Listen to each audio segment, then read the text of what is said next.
නිකම් මේ වතාවේ තියෙන කුස සාමාන්‍ය පෙළ විභාගයේ විද්‍යාව විෂයට අදාළ රසායන විද්‍යා ප්‍රශ්න පත්‍රය මුල් කරගෙන ප්‍රශ්න සාකච්ඡාවක් කරන්න සූදානම් වෙලා තියෙනවා. මේ ප්‍රශ්න සාකච්ඡා කරන මම ඔයගොල්ලෝගේ උසස් පෙළ රසායන විද්‍යාව උගන්වන ටීපී නන්දලාල් සර්. එතනදී මම ප්‍රශ්න පත්‍රයට ප්‍රශ්න අරගෙන තියෙන්නේ පසුගිය විභාග ප්‍රශ්න පත්‍ර අවුරුදු 12ක විතර සාමාන්‍ය පෙළ ප්‍රශ්න අධ්‍යයනය කරනවා. එතන ප්‍රශ්න 60ක් සැලසුම් කරලා තියෙනවා. සෙකන්ඩ් පේපර් එකේ ප්‍රශ්න 3ක් තියෙනවා. දැනටමත් මේ ටියුට් එක ලැබිච්ච දරුවෝ ඉන්නවා. ලැබිලා නැති දරුවෝ ඉන්නවා නම් ඔයගොල්ලන්ට ඒ ටියුට් එක ගන්න පුළුවන් 0718යි 381යි 461 අංකයට WhatsApp message එකක් දාන්න. ඒ WhatsApp message එකට මම ටියුට් එක ඔයගොල්ලන්ට ලබා දෙනවා. හරි නේද එහෙනම්? හරි. මේකෙදි ඇත්තටම ආරම්භ වෙන්නේ මේ දරුවන්ට පොඩි උදව්වක් කරන්න කිසිම මුදල් වැය කිරීමක් කරන්නේ නැහැ. ඔයගොල්ලෝ ටියුට් එක පිටු 8ක් තියෙනවා. ඒ පිටු 8 ටියුට් එක සම්පූර්ණයෙන් නොමිලේ ලබා දෙනවා. මේ සාකච්ඡාවත් විශේෂ කිසිම නීතියක් නැහැ. ඔයගොල්ලන්ට YouTube එක හරහා මේක සම්බන්ධීකරණය වෙලා බලන්න පුළුවන්. අහන්න. මේක අර වැඩි අපහසුතාවයකින් අහන්න ඕනේ නැති නිසා මම වීඩියෝ 3කට හෝ 4කට සැලසුම් කරලා තියෙනවා. නිසා පළවෙනි වීඩියෝ එකකින් අපි ප්‍රශ්න 20ක් විතරයි කතා කරන්න සූදානම් වෙන්නේ. ඒතකොට කෙටි වීඩියෝ එකක් වෙන්නේ. හරි. නම් ප්‍රශ්න ටික පටන් ගන්න හදන්නේ සූදානම් වෙන්න. මම සමහර ප්‍රතික්‍රියා සිද්ධි ටිකක් වේගයෙන් කියාවි. අපි ඒක සැලසුම් කරගෙන අවබෝධයෙන් අහගෙන සූදානම් වෙන්න. එහෙනම් ටියුට් එක ගන්න. ප්‍රශ්නාංක 1. මිනිස් සිරුරේ උෂ්ණත්වයේ සාමාන්‍ය උෂ්ණත්වයේ සෙල්සියස් අංශක 37ක්. මේ කෙල්වින් පරිමාණයෙන් කොපමණද? ප්‍රශ්නාංක 1. කෙල්වින් උෂ්ණත්වය සමාන වෙනම සෙල්සියස් අංශක උෂ්ණත්වයට 273ක් එකතු කරා.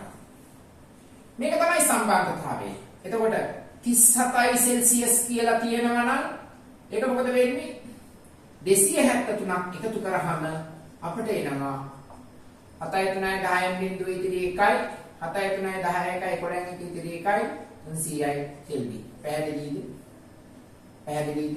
මේක අපිට පුළුවන් කැපිටල් T කියලා දාන්න. සාමාන්‍යයෙන් දාන්නේ ওই විදිහට. කැපිටල් T කියන්නේ 310යි කෙල්වින් උෂ්ණත්වය එනවා. ප්‍රශ්නාංක 1ට උත්තරය උත්තරාංක 3. හරි නේද? ප්‍රශ්නාංක 2. එක්තරා මූලද්‍රව්‍යයක් සම්බන්ධව කර ඇති පහත සඳහන් ප්‍රකාශ සලකන්න. බහුරූපී ආකාර වලින් ස්වභාවයේ පවතී.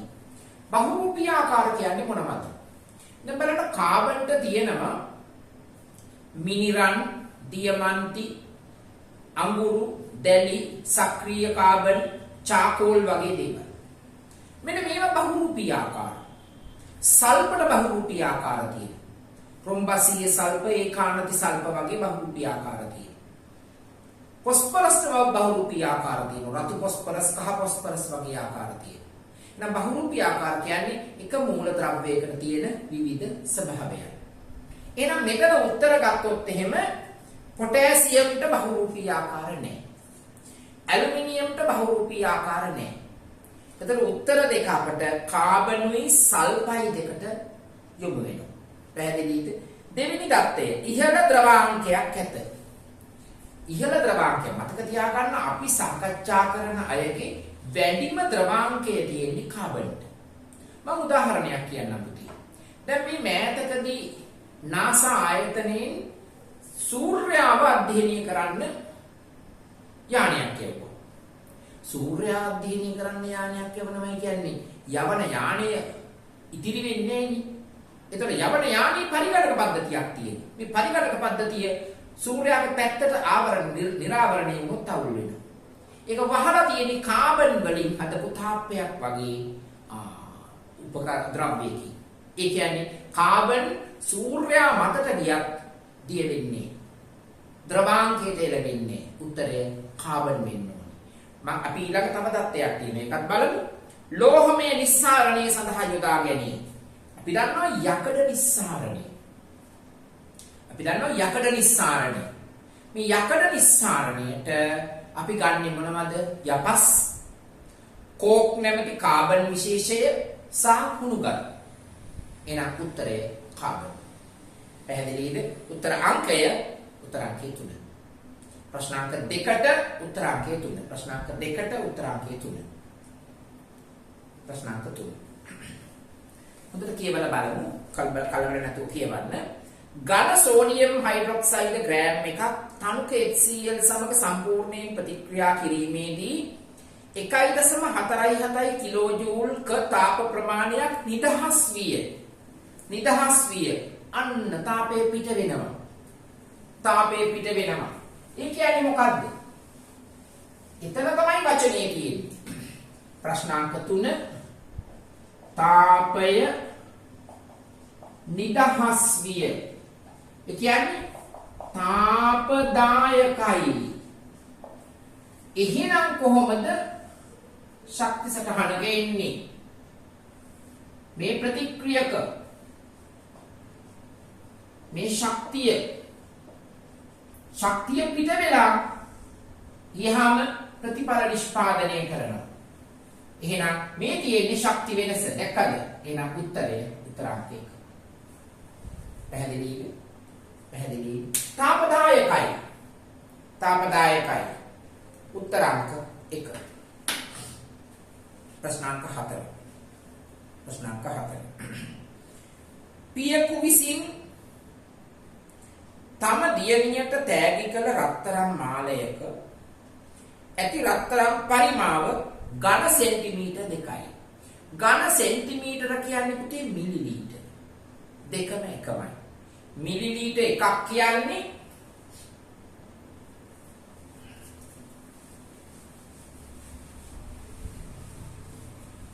ප්‍රශ්නාංක 4 ඝන සෙන්ටිමීටර් එකක් කියන්නේ මිලිලීටර් 1යි. පැහැදිලිද? ඝන සෙන්ටිමීටර් වලින් ඒකකය කිව්වත් මිලිලීටර් වලින් ඒකකය කිව්වත් දෙකම සමානයි, එකම වටිනාකමක් තියෙනවා. මෙතන කියනවා රත්තරන් වල පරිමාව දීලා. එම රත්තරන් වල ඝනත්වය දීලා. මොකද්ද ඝනත්වය කියන්නේ? ඝනත්වය සමානයි ස්කන්ධයේ බෙදීම පරිමාව. ස්කන්ධය ගන්නේ අපි ග්‍රෑම් වලින් නම් පරිමාව ගන්නේ අපි ඝන සෙන්ටිමීටර වලින් නම් ඒකකයේ මොකක්ද එන්නේ?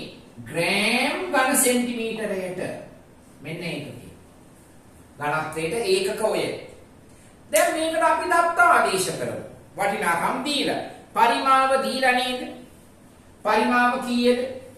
2යි ඝන සෙන්ටිමීටර. එහෙනම් මම මෙතනින් ලියනවා සමීකරණය ඝනත්වය සමානයි ස්කන්ධයේ බෙදීම පරිමාව. ඝනත්වය කීයද? ඒකකත් එක්ක ආදේශ කරන්න වග බලා ගන්න. 18යි ග්‍රෑම් ඝන සෙන්ටිමීටරයට සමානයි ස්කන්ධය බෙදීම පරිමාව කීයද? 2යි ඝන සෙන්ටිමීටර. දැන් හරස් ගුණිතය දාන්න. එම නිසා ස්කන්ධය සමානයි 18යි ග්‍රෑම් ඝන සෙන්ටිමීටරයට වැඩි කිරීම 2යි ඝන සෙන්ටිමීටර. ඝන සෙන්ටිමීටරට ඝන සෙන්ටිමීටර. දැන් අපට උත්තරය එනවා කීයද? 36යි ග්‍රෑම්. අන්න උත්තරය. උත්තර අංකය 4 වෙනි උත්තරය. පැහැදිලිද? ප්‍රශ්නාංක 4 උත්තරාංකයත් 4. ප්‍රශ්නාංක 4 උත්තරාංකයත් 4. පැහැදිලිද? පැහැදිලි නේද? ප්‍රශ්නාංක 5. ප්‍රශ්නාංක 5. දෛශික රාශියක් ප්‍රශ්නේ තියෙනවා. මොකද්ද? දෛශික රාශියක් වන්නේ පහත කවරක්ද? මොකද්ද දෛශික රාශියක් කියන්නේ? දෛශික රාශියක් කියන්නේ යම් රාශියකට තියෙනවා නම් දිශාවක් හා විශාලත්වයක්. දැන් බලන්නකෝ වයස කියන එක විශාලත්වයක් විතරයි තියෙන්නේ. පැහැදිලිද? එහෙනම් උස විශාලත්වයක් විතරයි තියෙන්නේ. එහෙනම් දෛශික රාශියක් වෙන්නේ කොහොමද? මොකද්ද? විශාලත්වයකුත් තියෙන්න ඕනේ, දිශාවකුත් තියෙන්න ඕනේ. විශාලත්වයක් තියෙන්න ඕනේ, දිශාවකුත් තියෙන්න ඕනේ. මොකද්ද මේ රාශීන් තියෙන්නේ කියන වෙන විදිය? බර. උත්තරවල තියෙනවා ඊළඟට කාලය. ඊළඟට තියෙනවා වේගය. ඊළඟට තියෙනවා දුර.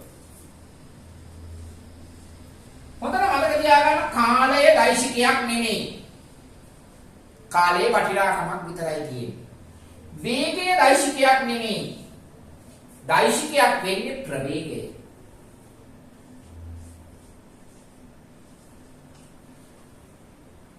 දුර දෛශිකයක් නෙමෙයි.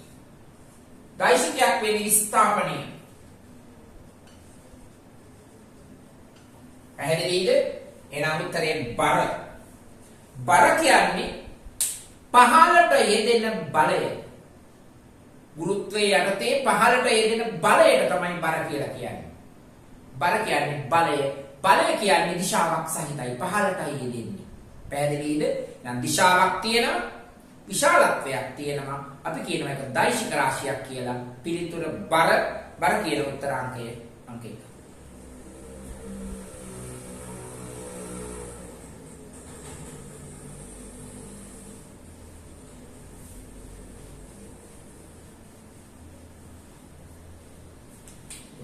පස්වෙනි ප්‍රශ්නෙට උත්තರಾಂಕ 1. අපි ප්‍රශ්නාංක 6. ප්‍රශ්නාංක 6. කියවලා බලන්න ප්‍රශ්නේ. බාෂ්මික මාධ්‍යයේදී ෆිනොප්තලීන් වල වර්ණය කුමක්ද? මොන බලන්න ෆිනොප්තලීන්.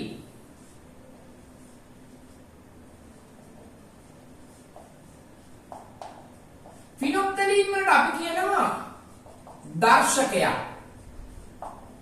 ඉන්ඩිකේටර් එක. දර්ශකයක්. මොකද මම ඉංග්‍රීසි වචනේ කිව්වේ ඔයගොල්ලෝ කියනවා ලඝු ගණක වලක් තියෙනවා දර්ශක සහ ලඝු ගණක කියලා.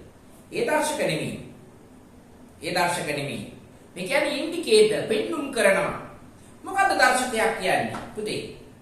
ආම්ලික මාධ්‍යයකදී එක වර්ණයක්ද බාෂ්මික මාධ්‍යයකදී තවත් වර්ණයක්ද පෙන්වන රසායනික සංයෝග අපි දර්ශක වශයෙන් හඳුන්වනවා. මම නැවත කියනවා ආම්ලික මාධ්‍යයකදී එක වර්ණයක්ද බාෂ්මික මාධ්‍යයකදී තවත් වර්ණයක්ද පෙන්වන සංයෝග වලට කියනවා දර්ශකයක් කියලා. ප්‍රධාන වශයෙන් දර්ශක අපි තුනක් කතා කරනවා. ෆිනොප්තලීන්, මෙතිල් ඔරේන්ජ්, මෙතිල් රෙඩ්. පැහැදිලිද? ඊට අමතරව පරිසරයේ තියෙන දර්ශක. දැන් බුලත් පිට කන කෙනෙකුට පිට කනකොට කට රතු පාට වෙනවා. ඇයි මේ රතු පාට වෙන්නේ? පුවක් වල තියෙන දර්ශකයක්. ඒතර යෙදෙන භස්මය තමයි හුණු. හුණු කියන්නේ කැල්සියම් හයිඩ්‍රොක්සයිඩ්. ඉතින් භාෂ්මික මාධ්‍යයේදී පුවක් වල තියෙන දර්ශකය රතු පාටයි. ඒ නිසා තමයි පිට ටික වෙලාවක් හපනකොට හැබැයි ඉතින් අපි බුලත් කෑවට ඒක වෙන්නේ නැහැ. අපට පදම තේරෙන්නේ නැහැ. පදම ආවම ගානට රතු වෙනවා. ඊට අමතරව අපි දන්නවා නිල් කටුරොළු. මේ නිල් කටුරොළු ටිකක් අරගෙන උණු වතුර චුට්ටක් අරගෙන ඒක දාන්න බලන්න. ඒතර වතුර එක නිල් පාට වෙනවා. මේ වතුර ටිකක් වෙන් කරලා අරගෙන නිල් පාට වතුර ටිකට දෙහි ඇඹුල් බිංදු 2 3ක් දාන්න. රෝස පාට වෙනවා, රතු පාට වෙනවා. අනාම්ලික මාධ්‍යයකදී එක වර්ණයක්, බාෂ්මික මාධ්‍යයකදී තව වර්ණයක් අපි එකට කියනවා දර්ශකයක්, ඉන්ඩිකේටර් එකක්. ෆිනොප්තලීන්ට බාෂ්මික මාධ්‍යයේ වර්ණය කවුද? ෆිනොප්තලීන්ට බාෂ්මික මාධ්‍යයේ රෝස පාටයි. ආම්ලික මාධ්‍යයේදී අවර්ණයි. පැහැදිලිද? මේක චුට්ටක් මතක තියාගන්න ඕනේ. මෙහෙම ඇහෙනකොට මතක හිටිවි කියලා මම හිතනවා. ඒකයි මෙහෙම කියන්න ලෑස්ති කරේ. හරි නේද පුතේ? හරි සුදානම්යි. ප්‍රශ්නාංකය 6 අපි කතා කරේ. අපි දැන් බලනවා ප්‍රශ්නාංක 7.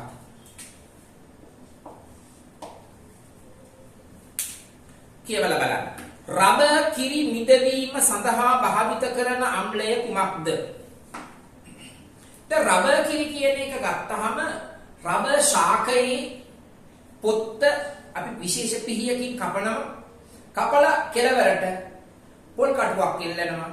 ඒ කැපුම් පාර දිගේ මොකද්ද වෙන්නේ? රබර් කිරි වේලිලා පොල් කටුවට එකතු වෙනවා. දැන් මේ පොල් කටුවට එකතු වෙන එක හරිද? මොකද වෙන්නේ? රබර් කිරි කැටි ගැහුණොත් ඒක අවුල් වෙනවා.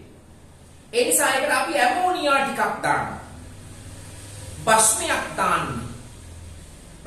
දාන්න. ඒ කැටි ගැහෙන්න එක වළක්වන්න දාන්නේ. ඊට පස්සේ මේ පොල් කටු වල තියෙන රබර් ගස් ගොඩක් තියෙනවානේ. ඔක්කොම ටික බාල්දියකට අපි එකතු කරගන්නවා. රබර් කිරි එකතු කරන මධ්‍යස්ථානයකට ගෙනියනවා. ගෙනින් රබර් ෂීට් හදන්න. දැන් මේ ද්‍රව තියෙන්නේ රබර් කිරි ද්‍රවයක් තියෙන්නේ. මේක කැටි ගස්සන්න ඕනේ. කැටි ගස්සන්න අපි දාන්නේ අම්ලයක්. අම්ලයක් විදිහට බහුලව පාවිච්චි කරන්නේ විනාකිරි වල තියෙන අම්ලය ඇසිටික් අම්ලය. එහෙනම් රබර් කිරි මිදවීමට නැත්නම් කියනවා කැටි ගැසීමට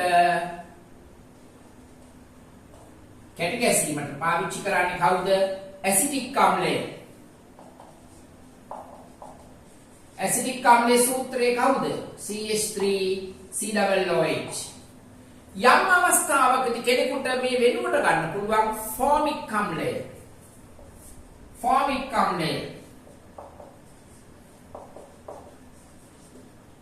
HCOOH. මේ දෙකම හොඳයි. බහුලව පාවිච්චි කරන්නේ ඇසිටික් අම්ලය. සාමාන්‍ය ෆෝමික් අම්ලයක් පාවිච්චි කරන අවස්ථා බොහෝමයක් තියෙනවා. උත්තර උත්තරයට ගැලපෙන විදිහට ගත්තාම උත්තර අංකය 3 ඇසිටික් අම්ලය. පැහැදිලිද? ප්‍රබල අම්ල පාවිච්චි කරන්නේ නැහැ. අපි දන්නවා HCl ප්‍රබල අම්ලයක්, සල්ෆියුරික් ප්‍රබල අම්ලයක්, හතරවෙනි උත්තරයේ තියෙන HNO3 ප්‍රබල අම්ලයක්. ඇසිටික් අම්ලය දුබල අම්ලයක්. දුබල අම්ලය තමයි උතනදී රබර් කිරි මිදවීමට අපි පාවිච්චි කරන්නේ. හරි නේද? හරි.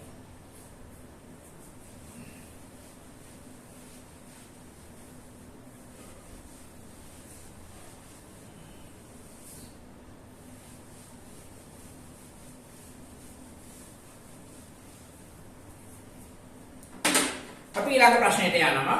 ප්‍රශ්නාංක 8. උභය ගුණී.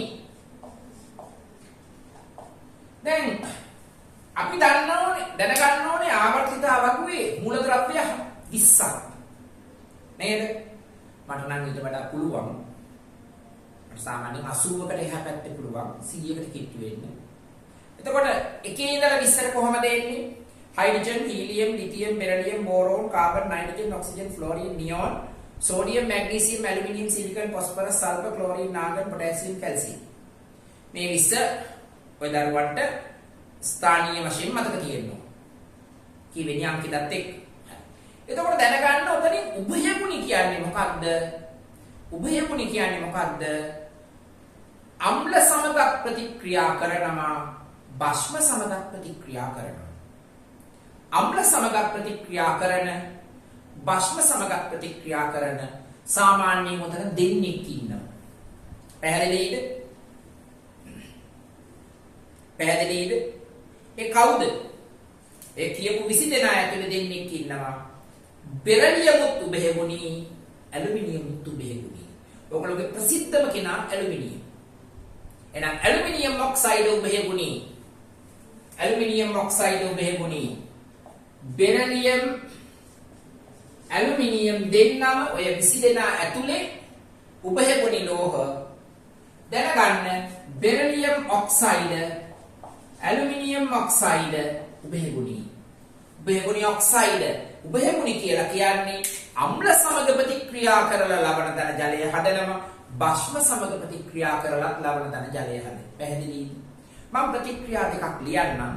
එතකොට අදහස පැහැදිලි වෙනවා. අපට උත්තරේ වෙන්නේ ඇලුමිනියම් ඔක්සයිඩ්. උත්තර අංකයේ 3. ඔන්න බලන්න. මේ ටික දීලා නැහැ, මම චුට්ටක් වැඩිපුර මේ කියන්නේ HCl එක්ක ප්‍රතික්‍රියා කරාම භස්මයක් ධන අම්ලයක් ප්‍රතික්‍රියා කරනවා. බොහොම සරලයි. Al2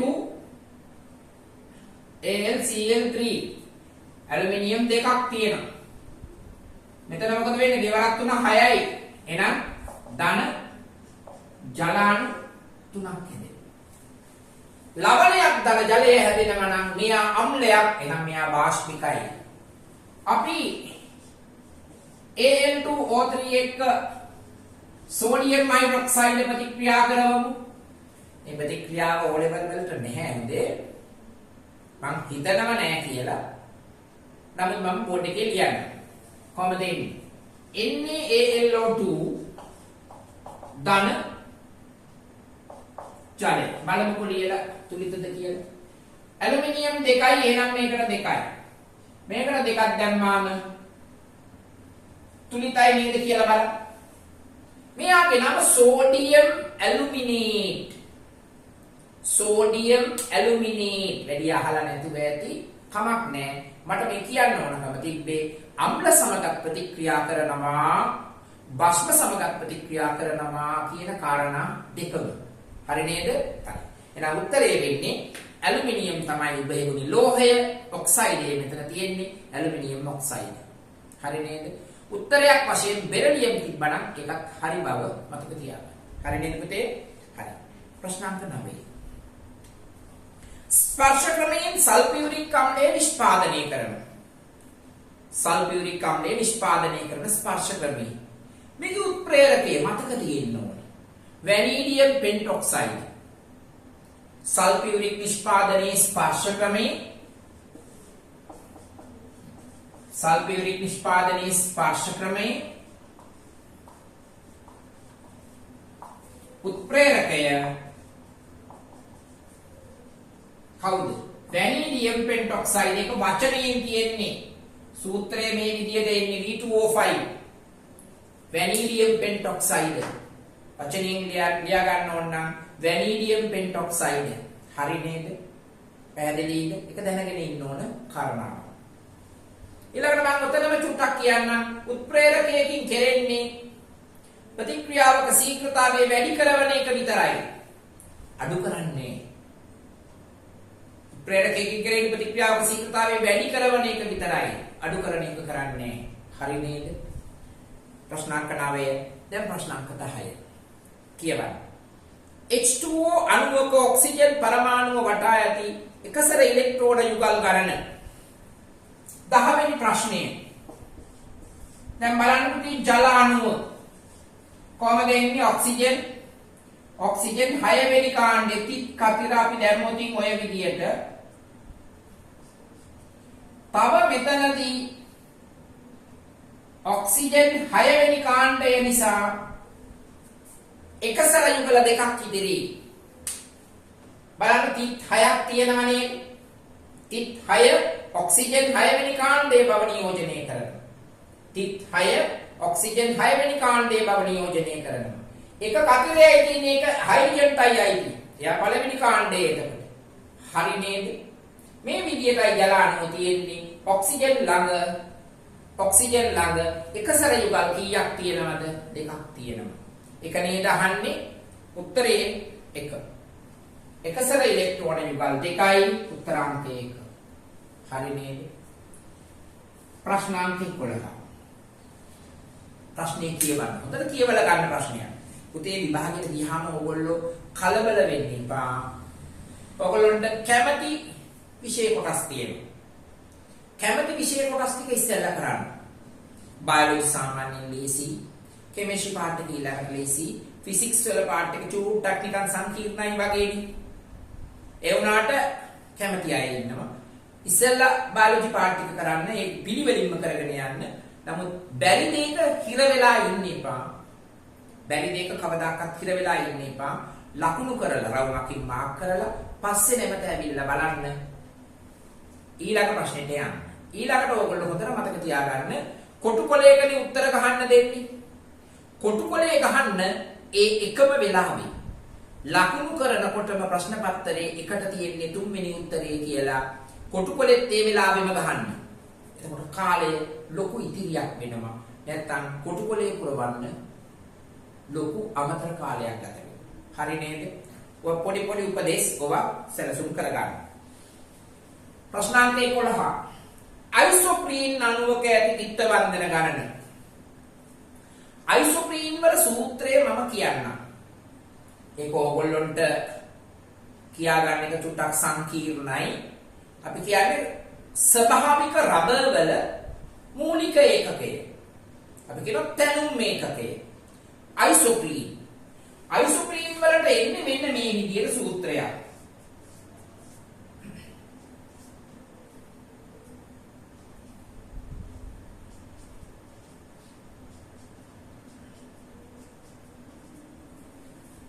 හරිද? මෙන්න මේ සූත්‍රය තමයි අයිසෝප්‍රීන් වලට එන්නේ. මේක පහු වෙනකොට මතක හිටිනවා. පහු වෙලා උසස් පෙළ කරද්දී උසස් පෙළ අවුරුද්දක් එකමාරක් විතර යනකොට මේගොල්ලෝ බොහොම සරලව මතක හිටිනවා. හරි නේද? මට විද්‍යාවේ කරපු සයන්ස් කරපු සර් කිව්වා මේක ඒගොල්ලෝ පාඩම් කරනවා මේමයි කියලා. මේක තියෙන්නේ රබර් වල තැනුම් මේකකේ. රබර් පොලිමර් එකක් නේ. අපි කියන්නේ පොලි අයිසෝප්‍රීන්. පොලි අයිසෝප්‍රීන් තමයි රබර් කියන්නේ. ඔකට තව වචනයක් කියනවා සිස් කියලා. සිස් පොලි අයිසෝප්‍රීන් තමයි රබර් කියන්නේ. ඉතින් මේ වචන ඕනේ නැහැ.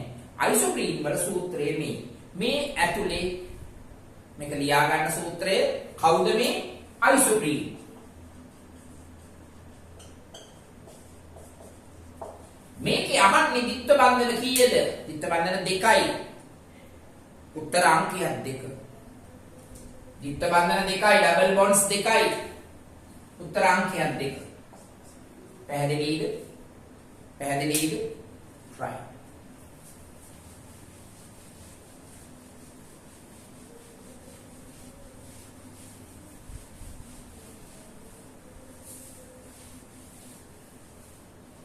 ප්‍රශ්නාංක 12.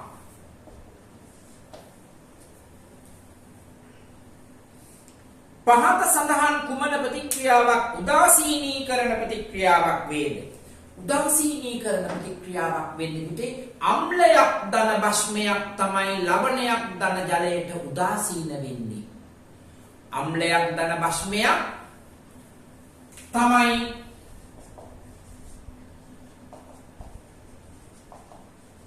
මොකද්ද වෙන්නේ? උදාසීනීකරණය වෙන්නේ. එහෙනම් උත්තරේ කවුද? උත්තරේ 3. කවුද? සෝඩියම් හයිඩ්‍රොක්සයිඩ් තියෙනවා. යා භස්මය. HCl තියෙනවා අම්ලය. ඔයගොල්ලන්ට හොඳට හුරුයි. කවුද එන්නේ? සෝඩියම් ක්ලෝරයිඩ් ධන ජලය. පැහැදිලි? මේ උදාසීනීකරණ ප්‍රතික්‍රියාවකදී විතරම තාපය පිට වෙනවා. තාපදායකයි. නලය රත් වෙනවා. පිට වෙන තාපයේ නලය රත් වෙනවා. සැරට වුණොත් නලය පුපුරනවා. පැහැදිලිද? සිද්ධි ටික මතකයිද? හරි නේද? උදාසීනීකරණය වෙන්නේ අම්ලයක් ධන භස්මයක් තමයි ලවණයක් ධන ජලයට යන්නේ. ප්‍රශ්නාංක 13. බලන්න මොකක්ද එතන තියෙන්නේ කියලා. M නම් මූලද්‍රව්‍යය M කාබනේටය. දැන් බලන්න මෙහෙම M2CO3 ලු. මේ සංයෝගය හැදෙන්නේ කොහොමද? මේක මම ආපස්සට එනවා මෙතනින් ඉඳන්. කවුද? M1+ එකයි CO3 2- එකයි. බලන්න මෙයා 2 වෙලා මෙයා 1 වුණාම නේද මේක එන්නේ. එහෙනම් M කියන කෙනා 1+. මේ දෙක පැති මාරු කරලානේ සූත්‍රය ලියන්නේ මේ. M1+. දැන් අහන්නේ මොකද්ද? Me ක්ලෝරයිඩයේ රසායනික සූත්‍රය. එහෙනම් M1+ එක්ක Cl1- ආවහම මොකක්ද සූත්‍රය එහෙනම්? MCl උත්තරාංක 1. දැක්කද බලා ගන්න විදිය? දැක්කද බලා ගන්න විදිය? මෙතන ලොකු අපහසුතාවයක් නෑ. නමුත් අවබෝධයෙන් නොහිටියොතින් චෝට්ටක් අපහසු වෙනවා. අවබෝධ කරගන්න පුතේ. ඔබ වගකීමෙන් හොඳට වැඩ කරගන්න. මොකද මේක මහා පින්මක් පනින්න හදන්නේ. ලොකු පින්මක් මේක විභාගෙ පාස් කරගත්තොතින් මොකද මං කැලණි විශ්වවිද්‍යාලයේ අවුරුදු 33ක් උගන්වනවා. එතකොට විශ්වවිද්‍යාලයේ වරම් ලබා ගන්න නම් ඕගොල්ලෝ ඔය පිම්ම පනින්න ඕනි. ඊළඟට උසස් පෙළ පිම්ම ඊට වඩා චූට්ටක් සංකීර්ණයි. ඒ පිම්ම පැනගත්තාම තමයි විශ්වවිද්‍යාලය යන්න පුළුවන්. පැහැදිලිනේ? වගකීමෙන් වැඩ කරමු. කරන්න පුළුවන් උදව්වක් කරන්නම්. මෙතනදී වීඩියෝ තව දෙකක් මම කරනවා පහුවෙලා. ඒ දෙකක් ඊළඟට අප්ලෝඩ් කරන්නම්. ක්‍රමයෙන් දවස් දෙකක් ඇතුළත ඔයගොල්ලෝ ඒක බලන්න. අපි යන්නේ ඊළඟ ප්‍රශ්නාංකයේ ප්‍රශ්නාංක 14.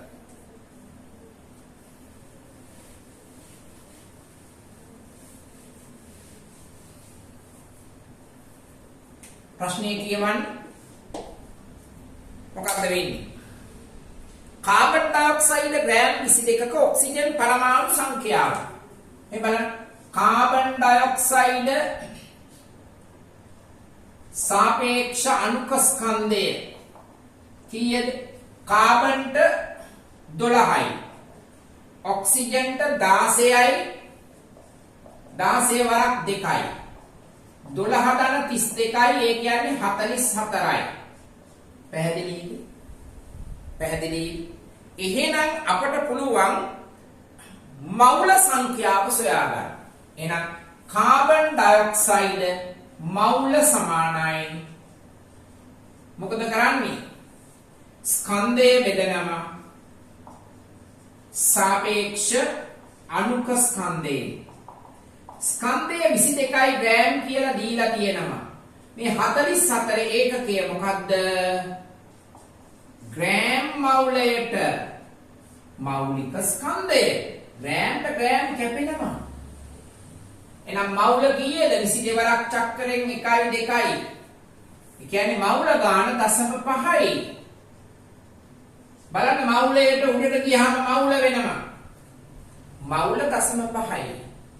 එහෙමනම් ඔක්සිජන් දෙකක් තියෙනවා නේද එකක?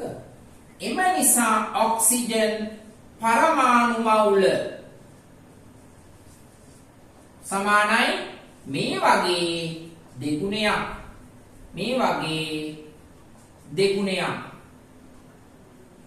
සමානයි මවුල 1යි.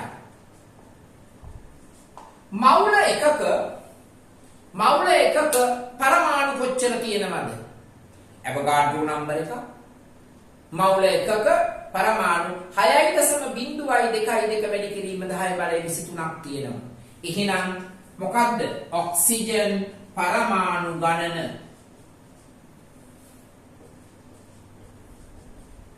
සමානයි 1 වැඩි කිරීම ඇවෝගාඩ්‍රෝ නම්බර එක. පැහැදිලිද? උත්තරාංකය 2. හොඳ ප්‍රශ්නයක්. කොහොමද වගකීමක් ගන්න ඕනේ? මෙතනදී සාපේක්ෂ අණුක ස්කන්ධය එකතු කරනකොට වරද්දන්න බෑ. හරිද? මවුල ගාන සොයනකොට ස්කන්ධයේ බෙදීම අණුක ස්කන්ධය ඒකක වරද්දන්න බෑ. වටිනාකම වරද්දන්න බෑ. මවුල 0.5යි. කාබන් ඩයොක්සයිඩ් ගැන නෙමෙයි කතා කරන්නේ. කාබන් ඩයොක්සයිඩ් වල ඔක්සිජන් පරමාණු එකක දෙකක් තියෙනවා. මවුල එකක් තියෙනවා. මවුල එකක ඇවෝගාඩ්‍රෝ නම්බර එකක් පරමාණු තියෙනවා. පැහැදිලිද? කොහොම පියවරෙන් පියවර ඈතට යන්න ඕන. හරි නේද පුතේ? හරි. ප්‍රශ්නාංක 15.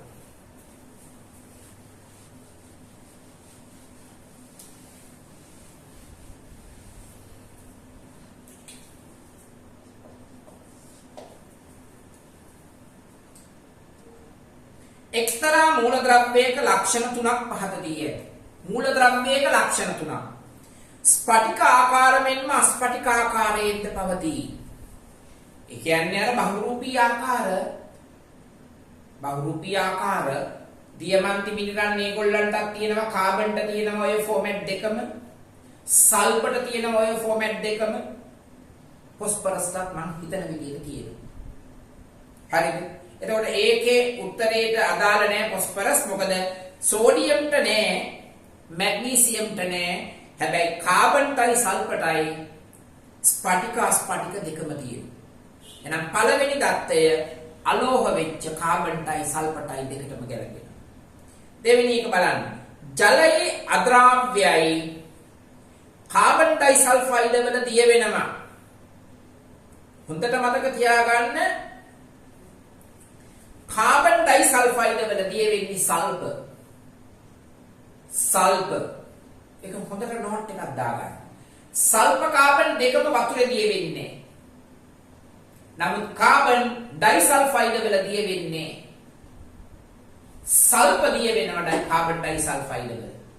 කාබන් ඩයිසල්ෆයිඩ් කියන්නේ හොඳ කාබනික ද්‍රාවකයක්. කාබන් ඩයිසල්ෆයිඩ් කියන්නේ හොඳ කාබනික ද්‍රාවකයක්.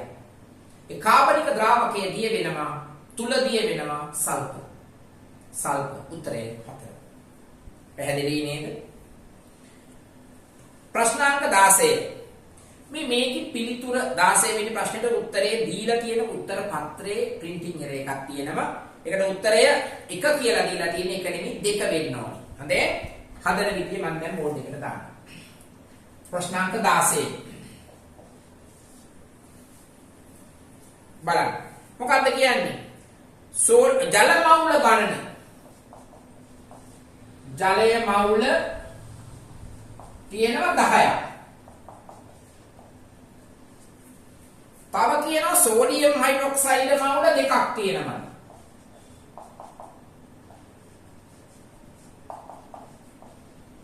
එහෙනම් මට කියන්න බලන්න මේ දෙක කලගම් කරාම මුළු මවුල ගාන කොච්චරද? 10යි 2යි 12යි. දැන් මවුල භාගය අහනවා. ප්‍රශ්නේ කියවලා බලන්න. මොකක්ද අහන්නේ? සෝඩියම් හයිඩ්‍රොක්සයිඩ් වල මවුල භාගය. සෝඩියම් හයිඩ්‍රොක්සයිඩ් වල මවුල භාගය. මොකක්ද වෙන්නේ?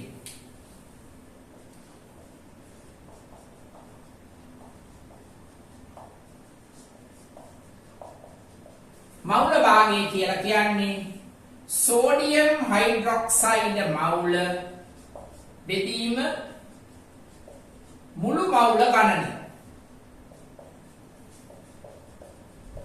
සමානයි සෝඩියම් හයිඩ්‍රොක්සයිඩ් මවුල 2යි මුළු මවුල 12යි. දෙකීම මවුල එන නිසා ඒකකයක් එන්නේ.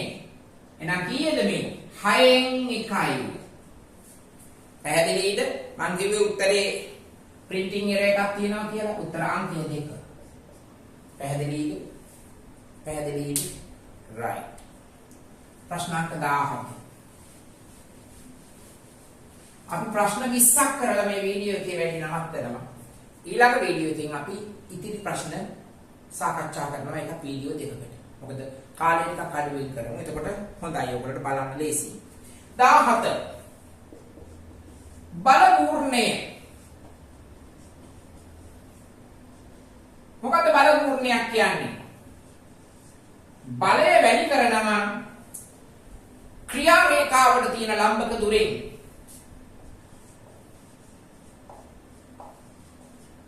දැන් දොරක් වැහෙනකොට ක්‍රියා රේඛාව වෙන්නේ සරණේරු ටික. දොර වහනකොට අපට ලේසි වෙන්නේ දොරක් වහනකොට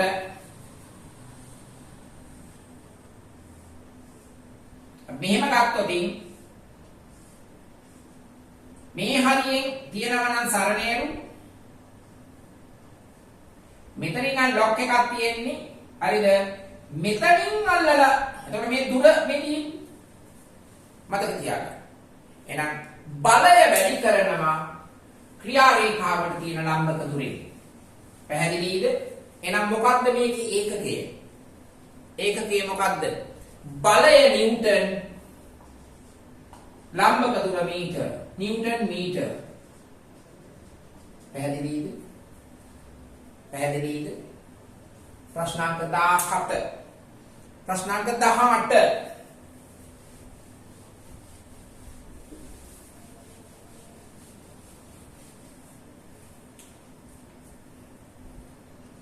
සෙලා නිව්ටන් මීටර කියන්නේ 3 වෙනි උත්තරේ. ප්‍රශ්නාංක 18. ප්‍රශ්නේ කියවන්න හොඳට. ඇලුමිනියම් ධන 3 අයනයේ ඇති ඉලෙක්ට්‍රෝන ගණන සහ ප්‍රෝටෝන ගණන පිළිවෙලින් පරමාණු ක්‍රමාංකය 13යි. ඇලුමිනියම් 3+ වල මේකේ ප්‍රෝටෝන කීයක් තියෙනවද? 13 කියන්නේ ප්‍රෝටෝන ගණන. ඉලෙක්ට්‍රෝන ගන්න කීයද? ප්‍රෝටෝන ගානට සමානයි. හැබැයි ඒ පරමාණුවක ධන 3 කියන්නේ ඉලෙක්ට්‍රෝන 3ක් පිට වෙලා ගිහිල්ලා. එහෙනම් අන්න අඩු කරනවා.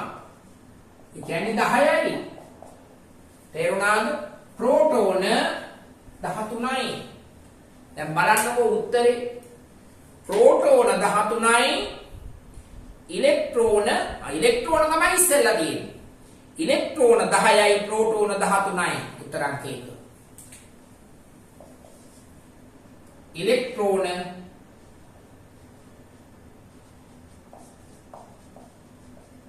මුලින් එන්නේ 10 හා ඊළඟට එන්නේ 13.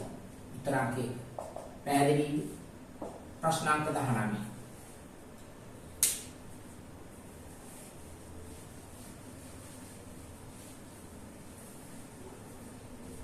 ට්‍රිටියම්. කවුද ට්‍රිටියම් කියන්නේ? හයිඩ්‍රජන් වල සමස්ථානිකය. මොකද සමස්ථානිකයක් කියන්නේ? මම චුට්ටක් ඔයගොල්ලෝ ලේසි කරන්න. මොන බලන්න. දැන් බලන්න හයිඩ්‍රජන්ට තියෙන අවස්ථා තුනක් තියෙනවා. නේද?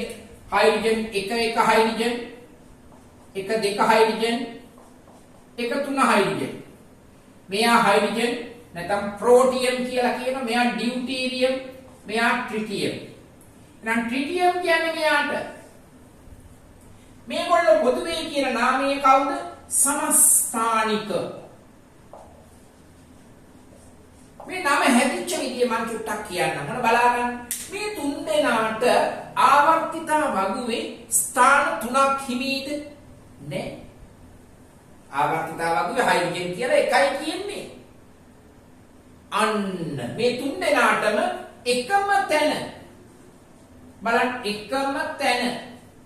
මොකක්ද? එකම කියන්නේ සමාන. තැන කියන්නේ ස්ථාන. බලන්න මේ නම හැදිච්ච විදිය. සමස්ථාන. සමස්ථානික.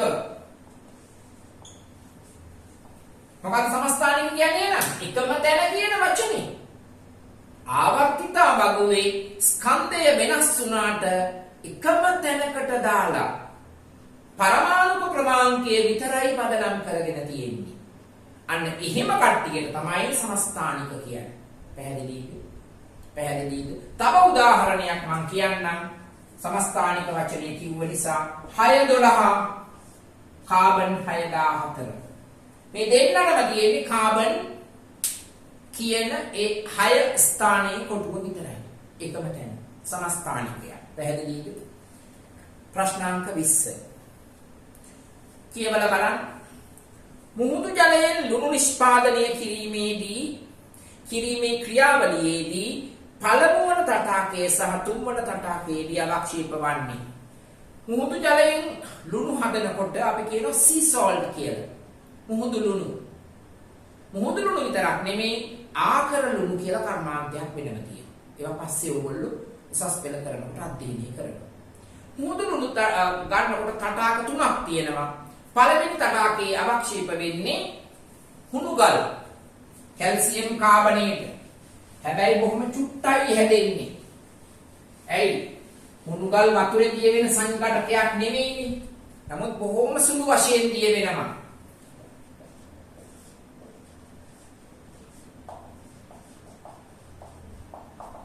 අවක්ෂේප වෙන්නේ කැල්සියම් කාබනේට.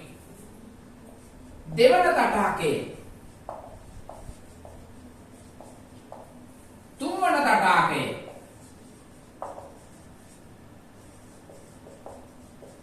දෙවන තටාකයේදී අවක්ෂේප වෙන්නේ කැල්සියම් සල්ෆේට. තුන්වෙනි තටාකයේ අවක්ෂේප වෙන්නේ සෝඩියම් ක්ලෝරයිඩ්. මෙයාගෙන් තමයි ජිප්සම් හදන්නේ.